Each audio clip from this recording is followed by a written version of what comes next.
안녕하세요. 불필요한 것은 싹둑, 필요한 것만 딱 알려드리는 보험 디자이너입니다. 여러분, 혹시 너무 비싸서 원조 아이템 대신 가성비템을 샀는데 계속 고민하다가 원조 아이템을 다시 구매하신 적 있으신가요?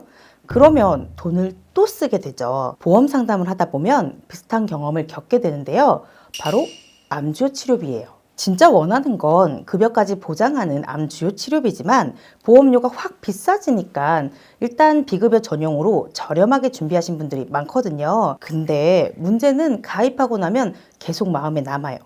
급여는 비어 있는데 이거 괜찮나? 이 찝찝함 때문에 결국 또 추가로 보험 문의를 하게 됩니다. 싸게 하려고 했다가 결국 비싸게 끝나는 케이스가 되는 거죠. 그래서 오늘은 제 설계 노하우를 하나 오픈하려고 합니다. 저렴하게 급여까지 되는 풀세트 암주요 치료비를 만드는 방법이 있다는 것이죠. 오늘 영상에서는 암 진단비와 암 주요 치료비의 효율에 대해서 비교해 보고요. 그래서 어떤 회사가 가장 저렴한지, 또 어떻게 설계해야 되는지까지 꽉꽉 눌러 담았으니까요. 지금 암보험을 알아보시는 분들은 오늘 영상 꼭 끝까지 시청해 주시고요.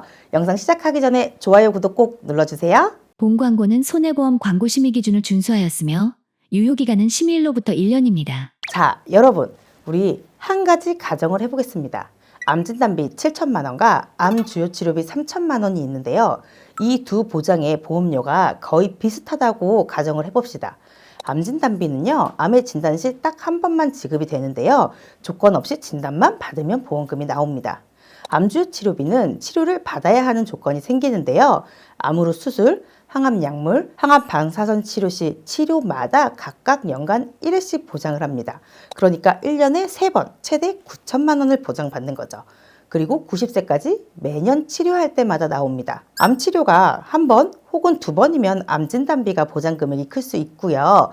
3번 이상이면 암주요 치료비의 보장 금액이 큰 상황인데요. 여러분이라면 어떤 선택을 하실까요? 아마 이런 선택에서 많은 분들이 암주요 치료비를 선택하셨을 거라고 생각을 합니다. 제가 생각하기에 크게 두 가지 이유라고 생각을 하는데요. 첫 번째는 본질적인 리스크 대비 측면입니다. 요즘 유튜브나 TV 프로그램을 봐도요. 암의 재발과 전이, 그로 인한 장기적인 치료를 심심치 않게 접할 수 있는데요. 자료만 보더라도요, 모든 암 기준으로 전이암의 비율은 46% 가까이 됩니다. 즉, 모든 암 환자의 절반 가까이가 전이암으로 인한 추가 치료가 필요하다는 것이죠. 물론 어디에 어떻게 얼마나 전이가 됐냐에 따라서 치료 금액이나 방법은 차이가 생기겠지만요. 우리는 우선 전이에 대한 두려움이 있는 거죠. 또 여기서 문제는요, 암의 병기가 진행될수록 높은 치료비가 들 가능성이 높다는 겁니다. 다빈치 로봇 수술은 치료 부위와 난이도에 따라서 1천만 원에서 2천만 원 가량이 소요되고요. 최근 한국에 도입된 중입자 치료는요, 난이도에 따라서 5천만 원이 넘기도 합니다. 가장 문제가 되는 것은 역시 표적 항암 약물 치료인데요. 면역 항암제인 에너투는 급여가 안 될 경우 연간 8,300만 원이 나온다고 합니다. 이 자료에서 눈여겨봐야 하는 포인트가 있습니다. 연간 8,300만 원의 고가의 치료가요, 급여가 되었다는 소식의 뒷면에는요, 급여 조항이 붙습니다. 바로 전이성 유방암과 위암 환자에게라는 문구인 거죠. 이런 조건에 부합하지 못한다면 8,300만 원은 오롯이 환자의 몫이 됩니다. 이게 몇 년간 이어지면 그 부담이 훨씬 클 수 있겠죠. 문제는요, 이런 치료들이 복합적으로 그리고 평생에 걸쳐 몇 번을 경험할 수 있다는 것이죠. 암 진단비 7천만 원은요, 결코 작은 돈이 아니지만 이런 치료를 충분히 커버하기에는 부족할 수 있습니다. 그래서 이렇게 치료할 때마다 각각 지급되는 암 주요 치료비 쪽으로 눈이 가게 될 수밖에 없는 거죠. 암 주요 치료비를 선택하는 두 번째는 아주 논리적인 추론입니다. 우선 암 진단비가 암 주요 치료비보다 유리하려면 평생에 걸쳐서 암 치료는 한 번 혹은 두 번에 종결되어야 합니다. 그런데 생각해보면요, 수술 한 번으로 끝나거나요, 항암 방사선이나 항암 약물로 치료가 종결되는 경우에는 전이 재발이 안 된 초기암일 가능성이 높습니다. 그리고 보통 이런 경우라면 7천만 원대의 암 진단비는 물론이거니와 3천만 원대의 암 진단비도 필요 없을 가능성이 있습니다. 아주 가벼운 암이라면 보통 급여 치료에서 끝날 가능성이 있기 때문이죠. 산정특례와 실손까지 적용을 한다면 개인에게는 큰 부담이 안 될 수 있습니다. 즉, 암 진단비를 선택하는 건 평생의 암 치료가 한 번 혹은 두 번 내로 끝난다고 가정을 하는 것인데요. 그런 가정하에 높은 암 진단비는 애초에 필요가 없다는 것입니다. 높은 암 진단비는 결국에는 장기적인 치료나 부담스러운 치료를 대비하기 위한 것이니까요. 그렇기 때문에 같은 보험료에서는 암 진단비와 암 주요 치료비 두 개 중에 암 주요 치료비를 선택할 수밖에 없다는 것이죠. 하지만 이 암 주요 치료비를 고민할 때 한 가지 걸리는 게 있습니다. 바로 비싼 보험료입니다. 암 주요 치료비는 치료를 많이 받으면 받을수록 많은 보험금을 받는 구조라서 이 구조에 비싼 보험료가 녹아 있다고 생각을 합니다. 치료를 많이 받으면 보험료 대비 보장이 좋은 보험이 되는 거고요. 치료를 적게 받으면 정말 비싼 보험이 되는 것이죠. 이렇게 구조가 암 주요 치료비가 가입을 망설이게 만드는 가장 큰 이유일 것 같은데요. 그래서 저희 보험 디자이너에서는 비급여 암 주요 치료비 특약을 추천하고 있었습니다. 비급여 치료만 보장을 하는 대신 보험료가 정말 저렴한 특약이죠. 보통 일반 암 주요 치료비에 비해서 6분의 1, 7분의 1 가량이 저렴합니다. 무엇보다 실질적으로 치료비가 많이 나오는 치료는 비급여 쪽이기 때문에 보험을 준비하는 목적에도 부합하다고 생각을 합니다. 하지만 실제로 상담을 하다 보면요, 이 비급여 암 주요 치료비만으로는 부족하다고 생각하시는 분들이 정말 많습니다. 먼저 비급여 암 주요 치료비는요, 1년에 수술, 항암 약물, 항암 방사선 통틀어서 한 번만 나오는데요.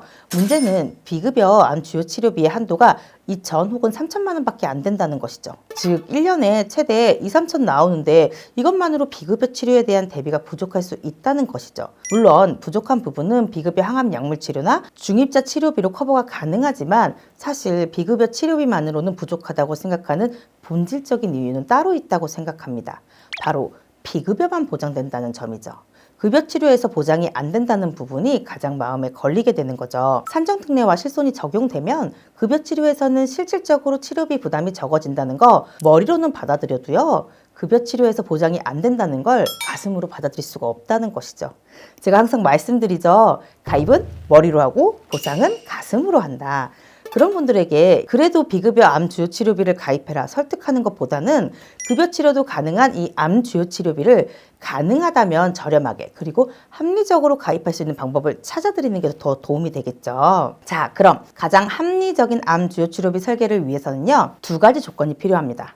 첫 번째는 저렴한 보험료인데요. 너무나 당연한 얘기죠. 전체 보험사의 암 주요 치료비의 단가를 비교해 보면요, A사가 가장 저렴한 것을 볼 수 있습니다. 그냥 저렴한 게 아니고요, 두 번째로 저렴한 회사보다도요 12% 정도 저렴하고요, 가장 비싼 H사와 비교하면 35% 가까이 차이가 납니다. 그래서 암 주요 치료비를 가입하실 거라면 A사를 기준으로 설계하는 게 맞다고 생각을 합니다. 두 번째 조건은 각 특약별 한도 조정이 가능해야 합니다. 아니, 저렴한 건 알겠는데 각 특약별 한도가 조정이 가능한 건 또 무슨 소리냐? 가장 저렴한 A사의 암 주요 치료비 특약을 살펴보면요, 보통 암수술, 항암 방사선, 항암 약물, 그리고 항암 호르몬 한도가 각각 따로 잡혀 있습니다.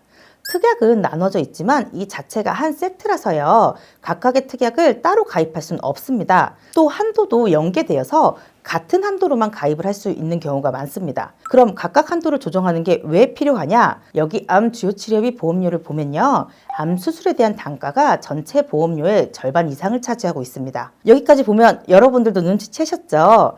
맞습니다. 여기서 암 수술에 대한 한도를 최소한으로 줄일 수 있다면 암 주요 치료비에 대한 단가가 절반 가까이 줄일 수 있다는 얘기가 됩니다. 다행히 A사는 각각 한도 조절이 가능합니다. 여기서 암 수술의 최소 금액인 400만 원으로 줄이면요, 보험료는 무려 21,580원, 절반 가까이 줄어들게 되는데요. 그럼 급여 수술은 400만 원으로 줄어드는 거 아닌가? 수술에 대한 보장이 안 되는 것이 아니냐라고 생각할 수 있는데요. 당연히 세이브한 보험료로 다른 특약도 넣어줘야겠죠. 암 진단비 3천만 원, 유사암 진단비 600만 원 단가를 합쳐보면요, 거의 세이브한 보험료와 비슷한 수준이 나옵니다. 다시 한번 선택의 문제를 내드려 보면요, 암 진단만 받으면 3천만 원, 유사암 진단만 받으면 600만 원 확정 지급을 하는 특약, 그리고 암 수술을 할 때마다 1년에 한 번씩 2,600만 원을 받는 특약, 여기서 유사암 수술은 포함이 안 됩니다. 이 둘 중에 어느 것을 선택하실까요? 물론 이건 예시이긴 하지만요, 이 선택에서도 당연히 암 진단비를 선택하지 않을까요? 우리가 암이 전이나 재발도 무섭지만 암에 진단된다고 해서 무조건 수술을 한다고 생각하지도 않잖아요. 암 수술을 할지, 그렇다고 암 수술을 2번을 할지 이런 거에 대해서는 사실 알 수 없으니까요. 그리고 여기에 비급여 암 주요 치료비 2천만 원, 비급여 항암 약물 치료비 3천만 원, 항암 중입자 방사선 치료비 5천만 원을 추가해주면 10,000원 정도가 추가되는데요. 그래서 비급여로 암 치료를 하면 매년 2천만 원, 여기에 비급여 면역항암제, 표적항암제 치료를 하면 매년 3천만 원이 추가로 보장이 되고요. 거기에 중입자 치료를 하면 5천만 원이 추가됩니다. 이런 보장이 10,000원이라면 안 할 이유가 없겠죠. 이렇게 구성했을 때 보험료는 50세 기준 55,000원대인데요. 아까 두 번째로 B사에 암 주요 치료비 3천만 원을 설계했을 때 보험료도 55,000원대가 나옵니다. 가격이 거의 비슷한데 실제로 보장되는 내용을 보면 어떨까요? 첫 치료를 기준으로요. 급여로 암 수술을 한다면 그러면 A사에서는 암 진단비와 수술비 400만 원이 나와서 그래도 B사보다는 많이 받습니다. 그런데 첫 치료가 수술이 아니라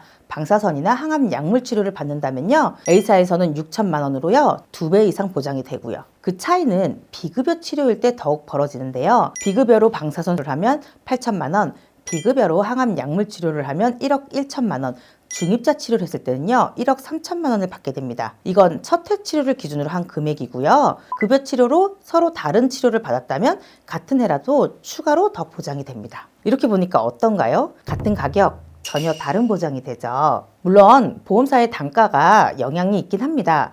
하지만 핵심은 암 주요 치료비의 수술 한도를 낮추는 것이죠. 그럼 급여, 비급여 상관없이 그리고 치료 내용에 상관없이 심지어 치료를 받지 않아도 진단만 받으면 보험금이 지급되는 제가 생각하기에 완벽한 암보험을 만들어낼 수 있다는 것이죠. 그것도 부담 없는 가격으로 말이죠. 오늘은 급여까지 보장되는 암 주요 치료비를 합리적으로 가입하는 방법하고요. 어떤 상황에서 충분한 보장을 받을 수 있는지, 어떻게 암보험을 설계해야 되는지까지 알아봤습니다. 오늘 내용에서 궁금하신 부분이 있으신 분들은 위 번호로 전화를 주시거나 카카오톡에 보험 디자이너를 검색하셔서 채팅 남겨주시면 제가 꼼꼼하게 상담 도와드리도록 하겠습니다. 감사합니다. 본 광고는 손해보험 광고 심의 기준을 준수하였으며 유효기간은 심의일로부터 1년입니다.